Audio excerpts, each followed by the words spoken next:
Hindi ko pa sinabi daw niya, parang sila pa daw ang nanakawan.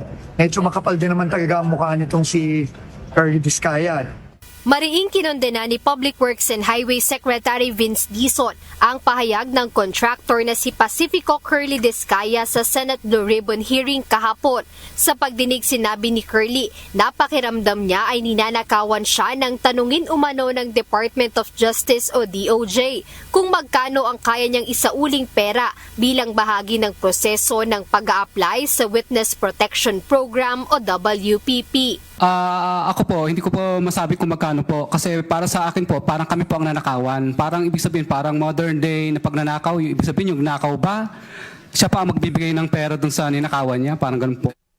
Agad namang pinabulaanan ni DOJ Prosecutor General Richard Fadolion ang pahayag ni Discaya.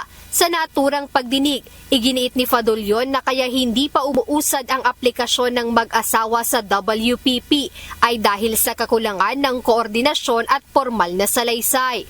Kasinungalingan po yung sinasabi ni Mr. Discaya na agad-agad silang sinabihan na magsoli ka.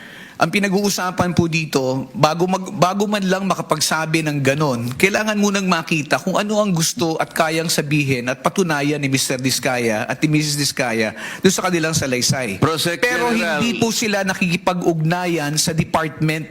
Kaya hindi po sila mabigyan ng kaukulang proteksyon at hindi po ma-process yung kanilang application. Para kay DPWH Secretary Dizon, dapat harapin na lang ng mga Discaya ang kanilang mga kaso, lalo na't malinaw ang mga ebidensya laban sa kanila. Kitang-kita namin lahat ang ebidensya laban sa kanila. Tapos ang lakas pa ng loob niya magsabi, sila pa ang ninakawan.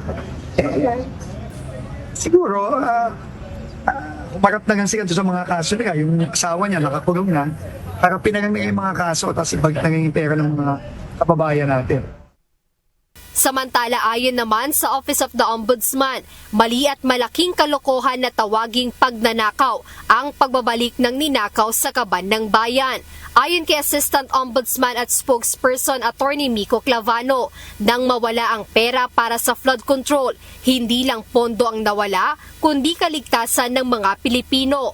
Aniya ang taong bayan ang unang ninakawan, kaya ang pagsasauli ng pera ng taong bayan ay hindi pangingikil, kundi ito ay pananagutan. Samantala sa nagpapatuloy na pagdinig sa Sandigan Bayan kaugnay ng flood control projects issue, inihayag ni DPWH Secretary Dizon na inaasahang magiging testigo siya sa iba't ibang mga pagdinig gaya ng ginawa niya ngayong araw laban sa siyam na DPWH officials ng Mimaropa na humihiling na makapagpiyansa sa kasong malversation. Mapapadagas ako sa korte. First time ko today. Never pa ako nag-testify sa korte. Pero mapapadagas to. Tingin ko susunod dito yung kaso sa Davao Occidental na hini-hear sa Cebu. Tingin ko yun ang next. Tapos yung Bulacan siguro yung after. Ayon sa kalihim, kumpiyansa sila sa mga ebidensyang nakalap na makapagpapatunay na mayroong nangyaring anomalya sa mga proyektong kasalukuyang iniimbestigahan. Jedne Resina, UNTV News and Rescue. Diyos ang aming sandigan, serbisyo publiko ang aming pinahahalagahan.